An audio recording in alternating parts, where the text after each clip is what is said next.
বজাৰত পাৱাৰলুমৰ গামোচাখন আইনগতভাৱে বেন কৰি ঘৰুৱা তাঁতশালত বোৱা গামোচা বজাৰত বিক্ৰী কৰাৰ পৰা কল্পনাৰে কমতাপুৰ স্বায়ত্তশাসিত পৰিষদৰ সূতা বিতৰণৰ লক্ষ্য।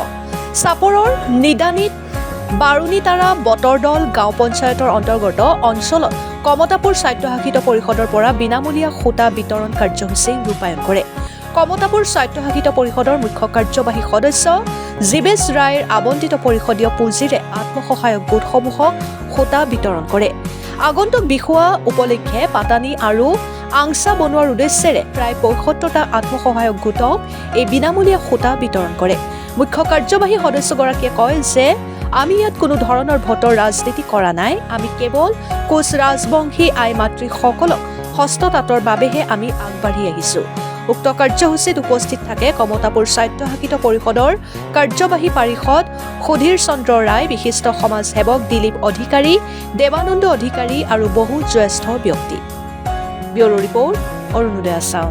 আজি আমাৰ বিলাসীপাৰা সমজিলাৰ অন্তৰ্গত আমাৰ বাৰুণীতাৰা গাঁও পঞ্চায়ত এই চাপৰ অন্তৰ্গত নিদানিত ৰাজহুৱা জগযাত্ৰী মন্দিৰ প্ৰাংগণত এই অঞ্চলৰ আমাৰ শ্ৰদ্ধাৰ আই মাতৃসকলে, শ্ৰদ্ধাৰ মহিলাসকলে আমাৰ যিহেতু আগন্তুক বিচুৱা আহি আছে, বহাগ বিহু আহি আছে, এই বহাগ বিহু আৰু বিচুৱাৰ প্ৰতি লক্ষ্য ৰাখি আমাৰ আংচা পাতানি বোৱাবৰ নিমিত্তাৰ্থে আই মাতৃসকলে আমাক জনাইছিল যে আমাক এইবেলি সূতা যোগান ধৰক আৰু সেই সূতাৰে আংচা আৰু পাতানি আমি তৈয়াৰ কৰিম। আৰু সেই উদ্দেশ্যেৰে আজি তেওঁলোকৰ কথা মৰ্মে আমি আমাৰ স্বায়ত্তশাসিত পৰিষদৰ ফালৰ পৰা আমি ইয়াত সূতা বিতৰণ প্ৰায় ৭৫টা আমাৰ চেল্ফ হেল্প গ্ৰুপৰ আই মাতৃসকলক আমি সূতা বিতৰণ ইয়াত কাৰ্যসূচী কৰা হ'ল। এই সূতা বিতৰণ মই ক'লোঁ যে ইয়াত আমি কোনো ধৰণৰ ভোটৰ ৰাজনীতি কৰিব বিচৰা নাই। আমি ৰাজনীতি যদি কৰিব বিচাৰিছোঁ, আমাৰ কোচ ৰাজবংশী আই মাতৃসকলৰ হস্ততাঁত যি আমাৰ বস্ত্ৰ নিৰ্মাণ, সেই বস্ত্ৰ নিৰ্মাণৰ কাৰণে আমি ইয়াত ৰাজনীতি কৰিছোঁ। যাতে আমি বিচাৰিছোঁ যে এই আমাৰ আই মাতৃসকলে লাহে লাহে আমাৰ যে ঘৰুৱাভাৱে যে তাঁতশাল আছে, সেই তাঁতশাল যে বোৱাৰ লাহে লাহে ক'ৰবাত বিলুপ্তিৰ পথত, আৰু যাৰ কাৰণে পুনৰ জাগ্ৰত কৰাৰ কাৰণে, শিল্প বিপ্লৱটো পুনৰ জাগ্ৰত কৰাৰ কাৰণে আমাৰ স্বায়ত্তশাসিত পৰিষদে আমি এই ব্যৱস্থা গ্ৰহণ কৰিছোঁ। আৰু আমি আগন্তুক দিনত উন্নত মানৰ যি তাঁতশাল সকল বিভিন্নজনে মাইনাও তাঁতশাল বুলি কয়, এই মাইনাও তাঁতশালো আমি যোগান ধৰিম, চিলাই মেচিন যোগান ধৰিম। এইবোৰৰ জৰিয়তে আমি এক শিল্প বিপ্লৱ গঢ়ি তুলিম।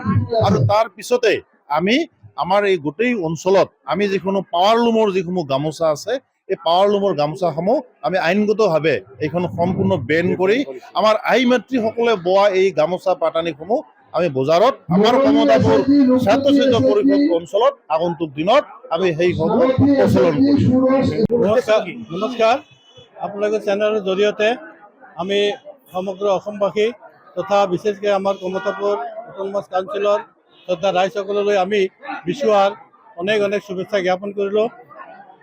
অহা দিনবোৰত যাতে আমাৰ সকলোৰে মংগল হয়, এইটো আমি কামনা কৰিছোঁ।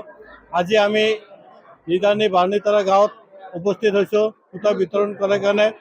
এই সূতা আমি এটা নমুনাহে, এই সূতাৰ দ্বাৰা আমাৰ যাতে আই মাতৃসকল স্বাৱলম্বী হ'ব পাৰে তাৰ এটা ব্যৱস্থা কৰিবলৈ আমি হাতত লৈছোঁ, পৰিকল্পনা হাতত লৈছোঁ। ইয়াত আমাৰ কাউন্সিলৰ বিভিন্ন ক্ষেত্ৰত আমি কাম কৰি আছোঁ। এই সূতা অকল আমাৰ ইয়াত বুলি নহয়, গোটেই কমতাপুৰ অঞ্চলত আমি এই সূতা বিতৰণ কৰিম। আৰু এই সূতাৰ লগে লগে আমি যে স্বাৱলম্বিতাৰ যিটো চিন্তাধাৰা আমি লৈছোঁ, ৰাইজক আমি সজাগ কৰিব বিচাৰিছোঁ যাতে নিজৰ ইনকাম নিজে কৰি নিজে বাচিব পাৰে আৰু নিজৰ পৰিয়াল পৰিচালনা কৰিব পাৰে, তাৰে আমি আহ্বান জনাইছোঁ। আমি সূতা বিতৰণ এইকাৰণে কৰিছোঁ যাতে নিজে নিজে তৈয়াৰ কৰি নিজৰ যিটো প্ৰয়োজনীয় বস্তু তেওঁলোকে যাতে যোগাৰ কৰিব পাৰে, বিক্ৰী কৰি তেওঁলোকে যাতে আয় উপাৰ্জন কৰিব পাৰে, তাৰ কাৰণে আমি এইটো বাৰ্তা দিবলৈ আমি এই পৰিকল্পনা হাতত লৈছোঁ। ইতিমধ্যে আমি কেইবাখনো পঞ্চায়তত এই সূতা বিতৰণ কৰা হৈছে। অকল সূতাই নহয়, বিভিন্ন উন্নয়নমূলক কাম আমি কৰি আছোঁ। আপোনালোকে দেখাই পাইছে এইটো অঞ্চলত বুলি নহয়, গোটেই সমগ্ৰ KSC অঞ্চলত আমি বিভিন্ন ধৰণৰ উন্নয়নমূলক কাম কৰিছোঁ।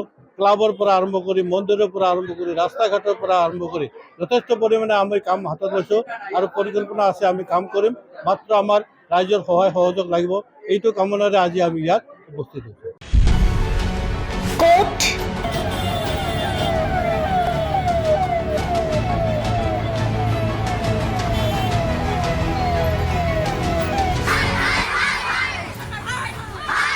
কিয় কেনেকৈ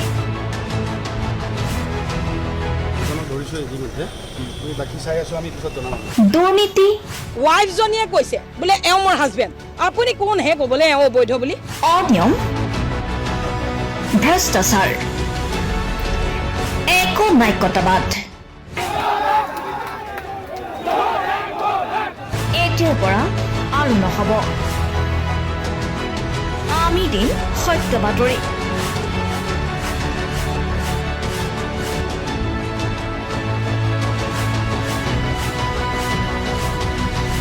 নিজকে সংস্থাপিত কৰাৰ বাবে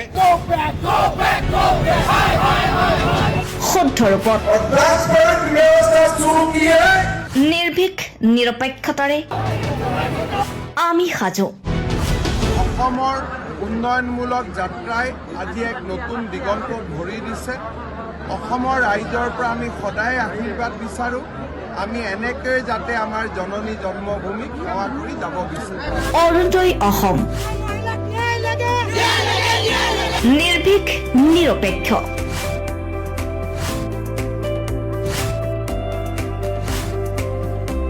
ৰাইজৰ বাবে ৰাইজৰ পক্ষত অৰুণোদয় অসম